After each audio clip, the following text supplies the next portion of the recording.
Hello everybody. So for this video, what we're going to be looking at is the events that transpire in the 1930s that eventually lead to World War II. Now, as I mentioned in the previous video, the rise of Adolf Hitler really kind of coincides with a period of a lot of different things happening on the international community. Basically, and one of the biggest things that happens after Hitler assumes dictatorial power in Germany in 1934 is he begins this massive rearmament campaign within Germany, again in direct defiance of the terms of the Treaty of Versailles, which explicitly forbid Germany from having a large army, navy, and actually, in fact, prohibited from having an air force entirely. So Hitler begins this massive rebuilding program, this massive rearmament program that'll eventually, by the end of the 1930s, give Germany one of the largest armies in Europe, the largest air force in the world, and ultimately will give it a massive military advantage in the first few years of the Second World War. Um, so the question is, how does this happen and why? And there's actually a pretty simple explanation. Basically, after World War I ended, the United States had emerged from that conflict as one of the world's preeminent, not just economic, but military powers as well. Um, but after World War I, because of the widespread disillusionment with the terms of the Treaty of Versailles, and because of the failure of the United States to join the League of Nations, the U.S. largely retreats from the international community and from the leadership position that had been thrust upon it at the end of the First World War. We largely reject that leading role in international affairs after World War I. There's a couple of exceptions to this, such as the 1922 Washington Naval Treaty. But by and large, the United States, throughout the interwar period, really kind of retreats further and further into isolationism, which actually only worsens once the Depression hits. Um, and so, what that means is that the responsibility of leading the international community as such and leading the League of Nations, that responsibility largely falls into the laps of the leaders of Britain and France, countries that have been badly weakened by the fighting of the First World War. I mean, from an economic and political standpoint, they were already weakened, but psychologically, they had been quite severely damaged as well. These are countries that had lost collectively over 2.5 million men in the fighting in the trenches of the First World War. And so that creates a pretty understandable degree of gun shyness on the part of the leaders of these countries. And so they're generally adverse to taking direct action. They're generally adverse to, kind of taking actions that might result in renewed warfare. And they generally try to avoid um, any kind of actions that might lead to that as if possible. And as a result, there are a number of countries that get away with doing some pretty terrible things during the 1930s that ultimately Hitler interprets correctly as signs that the international community lacks the stomach to meaningfully challenge him. This actually starts not in Europe, but in the Far East with the Japanese.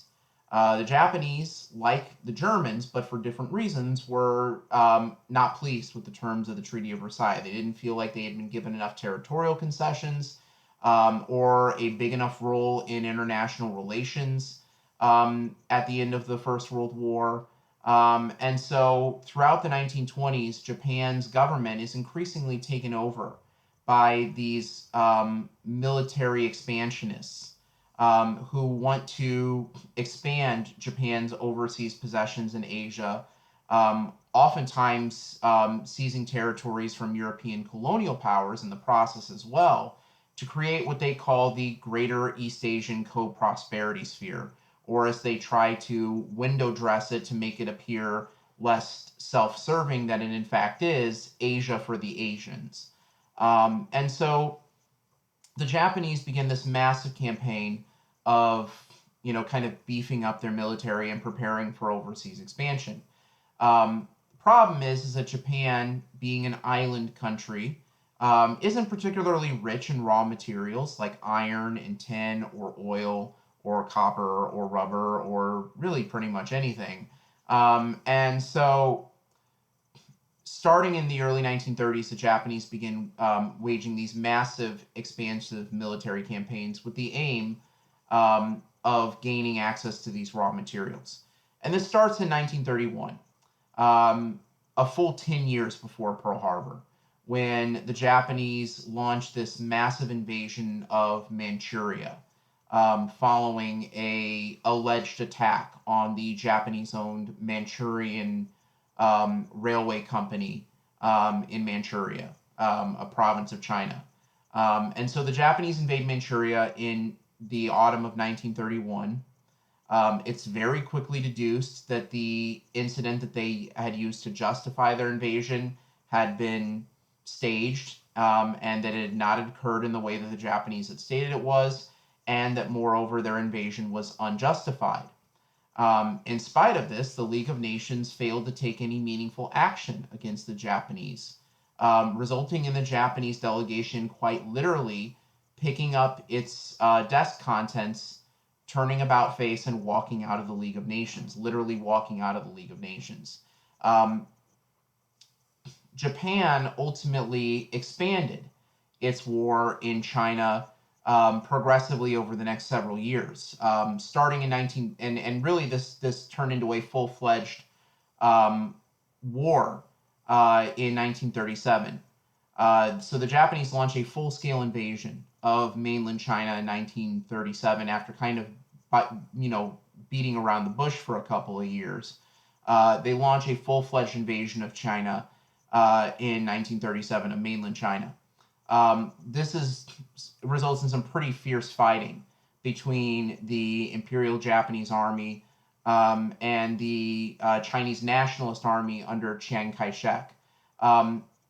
Basically, when the Japanese invaded Manchuria in 1931, they were hoping to take advantage of infighting within China. China was basically in a civil war at this point between the nationalists under Chiang Kai-shek and the communists under Mao Zedong, and they kind of hope to capitalize on this division. Well, once the Japanese invade, the communists and the nationalists declare a ceasefire, agree to fight together against their common enemy, the Japanese, and they end up mounting a pretty ferocious resistance to the Japanese initially. And this culminates with a brutal siege to seize the provincial Chinese capital of Nanjing in 1937. When the Japanese do finally take Nanjing after a protracted siege, they take out their rage on the local inhabitants of Nanking, or as is today known, Nanjing. They rape thousands of Chinese women, many of them young girls, and they massacre between 200 and 300,000 Chinese soldiers and civilians. Atrocities that are extensively documented at the time period. Ironically, one of the people who was responsible for this documentation was a Nazi party member named John Rabe, who then wrote to Hitler this letter expressing his outrage at the horrible ways that the Japanese were treating the Chinese. The response that he received was definitely not what he expected. He was subsequently sent to a concentration camp when he returned back to Germany. But anyway, so you have this documented atrocity that the Japanese are committing that involves the murder of hundreds of thousands of people. During the battle for the taking of Nanking, 2 Japanese aircraft actually bombed an American gunboat, the USS Panay, leading to it being sunk. But in spite of this, the international community again does little more than elicit a collective shrug. Well, that sucks, that's sad, but we really can't do too much about it. And so this kind of leads to this further emboldening of Hitler and others. On the other side of the world, 2 years before the Japanese launched their invasion of mainland China, culminating with the rape of Nanking, Italy had invaded the undefended country of Ethiopia, a campaign that lasted for nearly 2 years and resulted in the widespread use of mustard gas and chemical weapons on civilian populations in Ethiopia, as well as some pretty well-known massacres. So once again, there's all this, really terrible stuff going on, and once again, the response of the international community is pretty much nothing. And so, in the midst of all this, in 1936, Spain erupts into civil war when a Spanish general, General Francisco Franco, launches a rebellion against the democratically elected government, who refer to themselves as the Popular Front, but also were commonly referred to as the Republicans.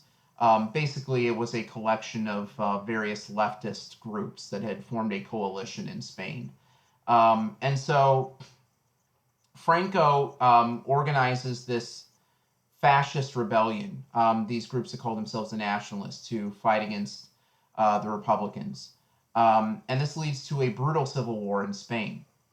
And while the Spanish Civil War is going, much of the international community, as is typical in civil wars, kind of keeps their distance.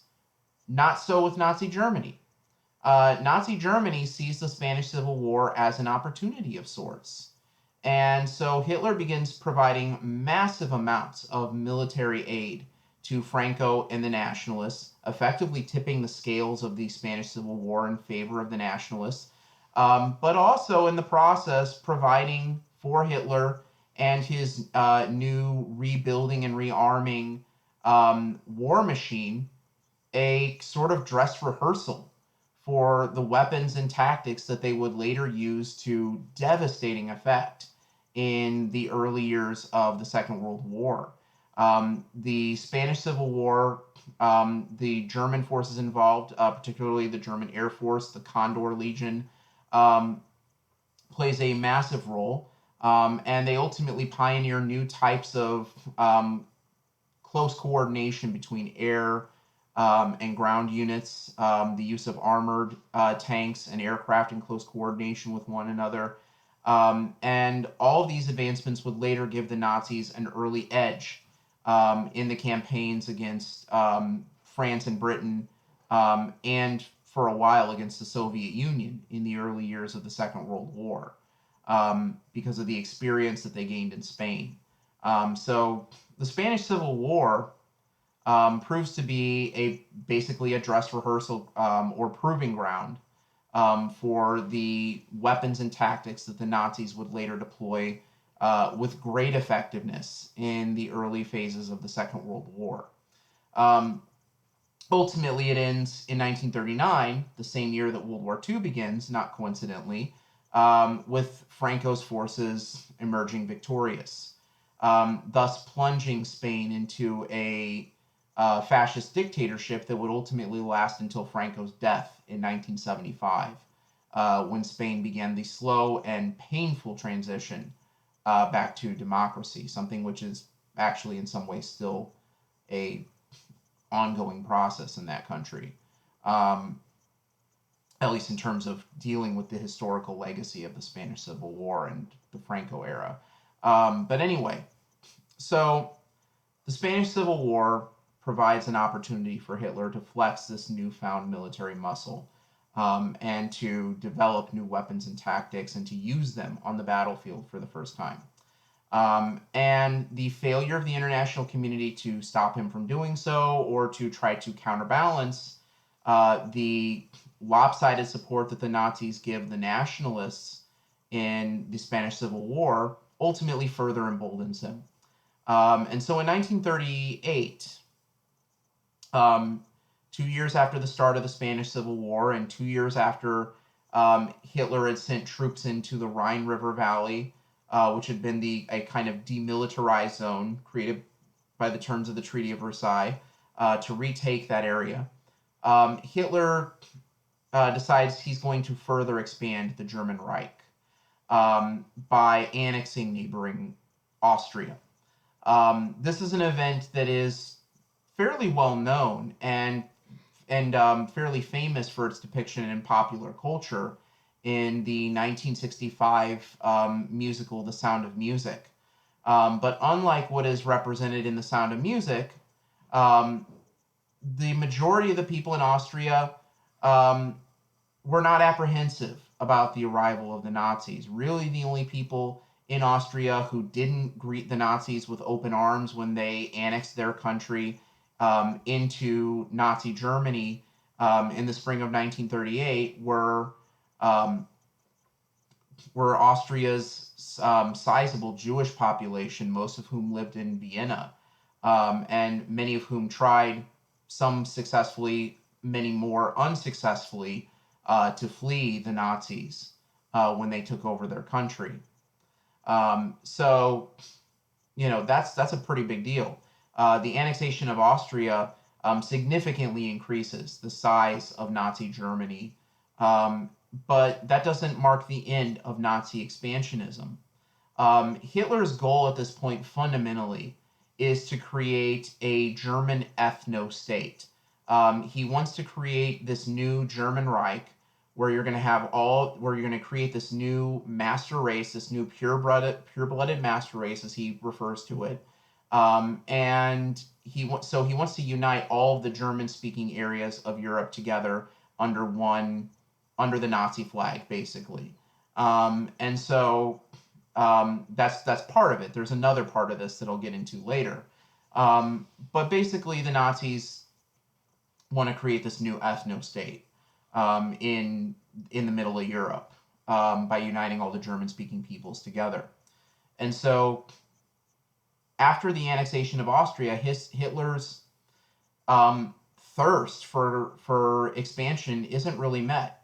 And so he next turns his attention to this relatively small sliver of territory in neighboring Czechoslovakia. Czechoslovakia, of course, is a country that had been created directly as a result of the terms of the Treaty of Versailles out of the old Austro-Hungarian Empire.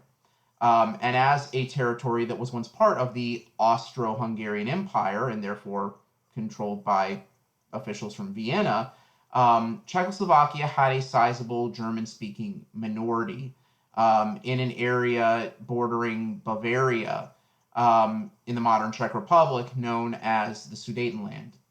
And so Hitler, in the summer of 1938, demands that Czechoslovakia cede the Sudetenland to Germany, or else, basically. He threatens to invade Czechoslovakia and, basically launch Europe into another war if Germany isn't given the Sudetenland. Now, at this point, and historians are a little bit divided on this. There's some contention about what the actual intention here was, but the leaders of Britain and France, specifically the leader of Great Britain, Neville Chamberlain, decide to meet Hitler in Munich in the late summer, early autumn of 1938 to try to resolve the Sudetenland crisis. Ultimately, they come up with a agreement, henceforth referred to as the Munich Agreement, where they enact a policy that has become known as the policy of appeasement. Basically, Chamberlain and the British and the French, with the tacit approval of the American ambassador in residence in London, Joseph Kennedy Sr., the father of future President John F. Kennedy, they agree to let Germany take over the Sudetenland, to seize control of the Sudetenland, in exchange for a German promise that they wouldn't seek any further territorial, concessions or threaten to launch war anywhere else. Some historians maintain that this was evidence of the naivete and gullibility of Europe's, and generally the weakness and cowardice of Europe's political governing class at the time period, while there's a small number of revisionist historians who today maintain that Chamberlain knew that the terms wouldn't really stick, but was basically trying to buy time for Britain and France, which at that point had only belatedly begun to recognize the danger posed by Adolf Hitler and the Nazis, and had, you know, very late in the process begun their own program of rearmament, which ultimately would not be complete by the time World War II actually began the following September. So there's a couple of different schools of thought about this. The one that this represented fundamentally a weakness, a surrender. The other that this was, not really a serious attempt to, um, you know, uh, that they knew that Hitler would eventually violate the terms, but were hoping to buy some time for Europe, basically. Um, Either way, Hitler does violate the terms in very short order. Far from discouraging Hitler to, give up on his quest for territorial um, aggrandizement and expansion, Hitler actually becomes more emboldened by the terms of the Munich Conference, which um, Prime Minister Neville Chamberlain, in words that would haunt him until the day he died, declared would bring about, quote, peace in our time. Ultimately, that proved to be a decidedly premature declaration, as within 6 months of the Munich Agreement, Hitler's tanks rolled into Czechoslovakia, which surrendered to Nazi Germany without firing a shot because it felt that it lacked support from the rest of the international community to launch an armed defense. Ultimately, this would prove to be of major material significance for Nazi Germany, as Czechoslovakia would ultimately provide the German war machine with 40% of its armaments and munitions during World War II. Czechoslovakia had a very advanced weapons industry in the late 1930s, some of which is still very famous today, even now. But so Hitler invades Czechoslovakia in March of 1939. At this point, he next begins making eyes on Poland, which, like Czechoslovakia, has a sizable German-speaking minority in parts of it, specifically in an area of Poland that historically was known as East Prussia, the modern-day city of Gdansk, and surrounding areas, in those days known as Danzig. Basically, when Hitler threatens Poland, the leaders of Britain and France then say to Hitler, look, if you invade Poland, it's going to be war between us. We're going to actually, stand up and defend Poland and provide aid and what have you. At this point, though, Hitler really doesn't think that they're serious. He really doesn't believe that they're actually going to follow through on this threat. And so, as a result, on September the 1st, 1939, Nazi tanks roll into Poland, and Polish forces resist. And within 2 days, Britain and France both declare war on Germany, thus marking the beginning of the Second World War. Ultimately, it will be 2 more agonizing years, during which the Nazis will come dangerously close to achieving total victory before the United States eventually enters the war. And the process of how that happens will be the subject of our next video.